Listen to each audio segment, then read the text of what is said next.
अरे भाई, तू शांति के लिए लोगों को मारेगा? किसकी जरूरत है युद्ध? युद्ध जरूरत है इस साम्राज्यवादी व्यवस्था की। युद्ध जरूरत है ट्रंप जैसे सिर फिरे और नेतन्याहू जैसे सिर फिरे लोगों की।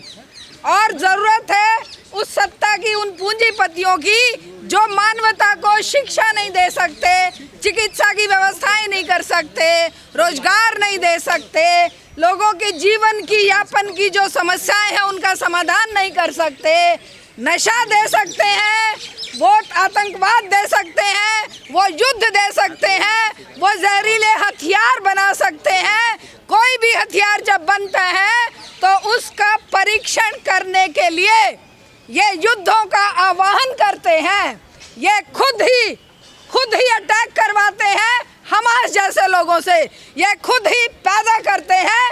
अभी जो पीछे इन्होंने अमेरिका पे अटैक हुआ था, ओसामा बिन लादेन, ये खुद ही पैदा करते हैं अलग अलग आतंकी संगठन। और उसके बाद उन्हीं के बहाने से कहाँ से आता है उन युवाओं के पास पैसा, कहाँ से आते हैं हथियार?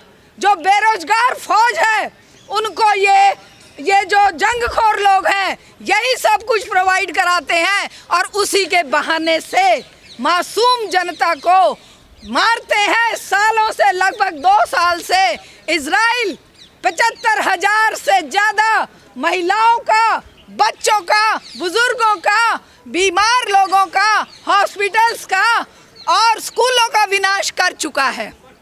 एक शब्द भी इस पूरी व्यवस्था ने, इस पूरे विश्व के यूएनओ से लेकर और इनके जितने भी संगठन हैं, किसी ने भी युद्ध को बंद करवाने की हिम्मत नहीं दिखाई है। इसका मतलब क्या है? ये युद्धों को चाहते हैं जारी रहे, जिससे कि जो देश विश्व की समस्याएं हैं उनसे जनता को दूर बेखबर रखा जाए और चिंता इस बात की रहे कि जान कैसे बचानी है। चिंता इस बात की नहीं हो कि रोटी रोजी का क्या हुआ, चिंता इस बात की नहीं है कि हमारे बच्चों को शिक्षा क्यों नहीं मिल रही, चिंता इस बात की नहीं है कि ये वैज्ञानिक उन्नति और प्रगति मानवता के कल्याण के लिए क्यों नहीं यूज की जा रही। क्या वैज्ञानिकों का काम केवल विनाशक हथियार पैदा करने का है? वैज्ञानिकों का काम इस मानवता को, इस मानव समाज को अगले चरण पर लेकर जाने का था। जो प्रगति मानव सभ्यता ने की है उसका अगला स्टेप होना था मानवता का और कल्याण।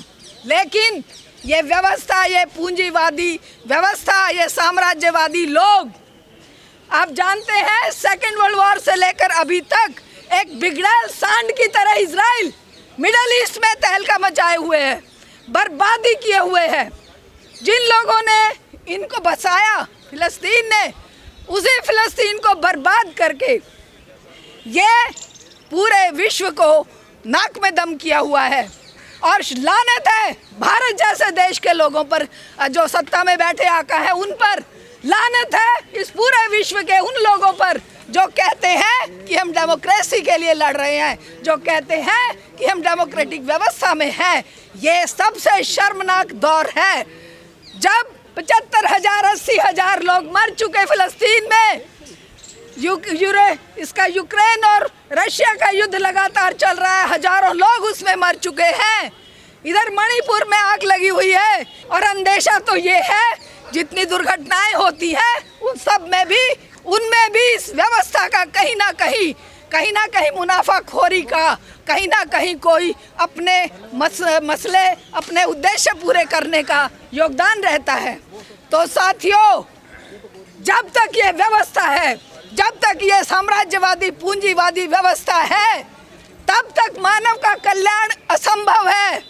तब तक इंसान सही दिशा में चिंतन करने की व्यवस्था हो ही नहीं पाएगी, क्योंकि इंसान तो केवल जान बचाने के लिए तड़पेगा।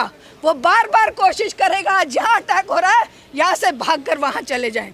अभी वो बर्मा के लोग कहाँ बेचारे किधर किधर घूम रहे हैं, कहाँ कहाँ उनको भटकना पड़ रहा है, कहाँ कहाँ जहाँ पर आतंकवाद और युद्ध होते हैं, कहीं बांग्लादेशी भारत में घुस आते हैं।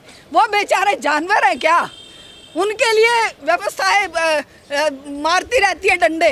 तो खैर, कुल मिलाकर आज जरूरत है इस मानव समाज को एकजुट होकर अपनी बात को पूरे विश्व में।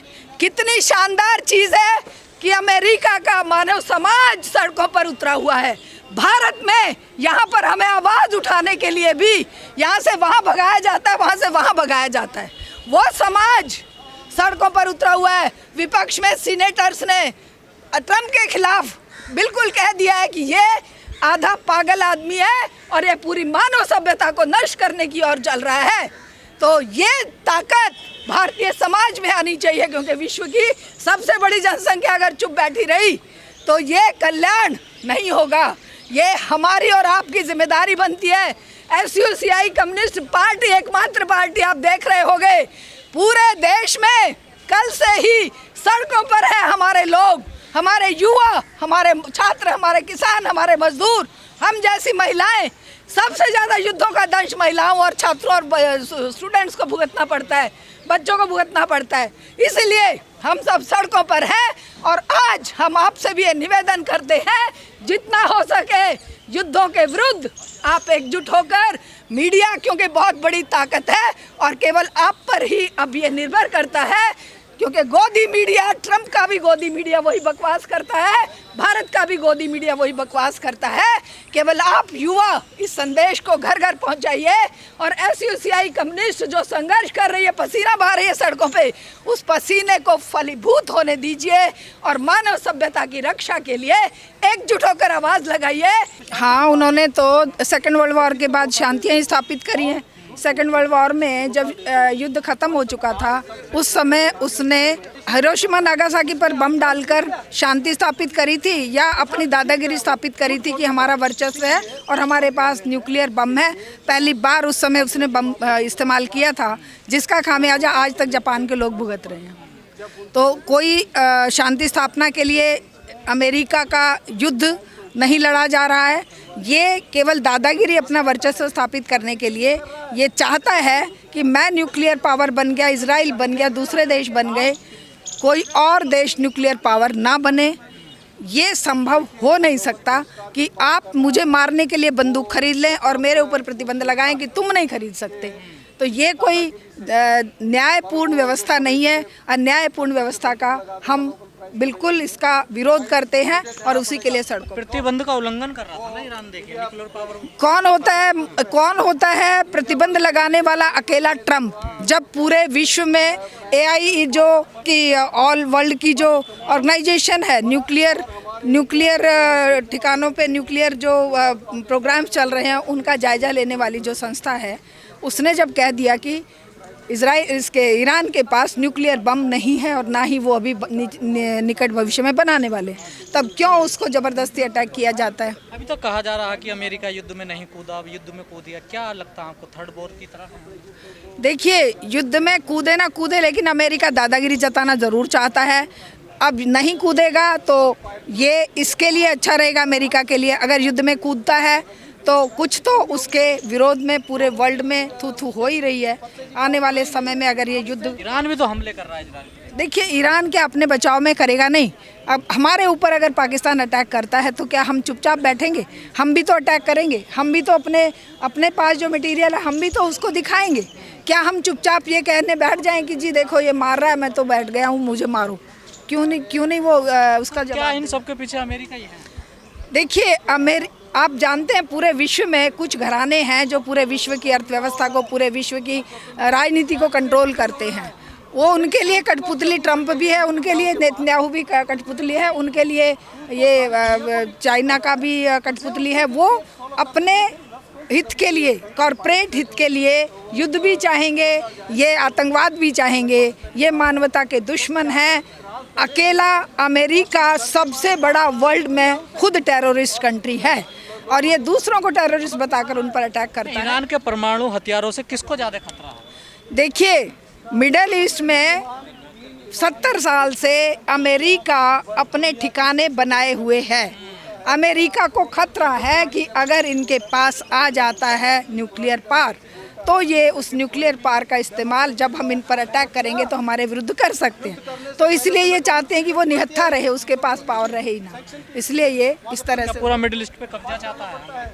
ऑलरेडी उसका कब्जा है, उसके ठिकाने बने हुए हैं ईरान को छोड़ के। इराक को क्यों बर्बाद किया इसने? इसीलिए झूठ बोलकर बोला। अभी तो बोला है उन्होंने, लेकिन ये भी तो, इनकी नस भी तो अमेरिका के हाथ में है, क्योंकि ये सारे शाह जो हैं, ये सारे जो इनके तानाशाह हैं, जो सत्ता में बैठे लोग हैं, इनकी सबकी मिली भगत से ही इनके शोषण होता है आम जनता का।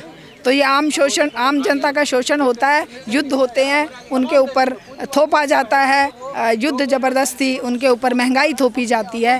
तो इस सब का तोड़ केवल एक ही है कि युद्धों का विरोध किया जाए, साम्राज्यवाद और इस पूंजीवाद का, कॉरपोरेटाइजेशन का पुरजोर विरोध हर नुक एंड कॉर्नर से वर्ल्ड में होना चाहिए। कि हम जिस तरीके से इस अमेरिकी आक्रमण का, इस इजरायली दादागिरी का जो हम विरोध कर रहे हैं, हम अपनी सरकार से, इस मोदी सरकार से ये कहना चाहते हैं, हमारे देश की साम्राज्यवादी परम विरोधी परंपरा की लाज रखिए, उसका थोड़ा सा लिहाज करिए, उसका थोड़ा सा ख्याल करिए।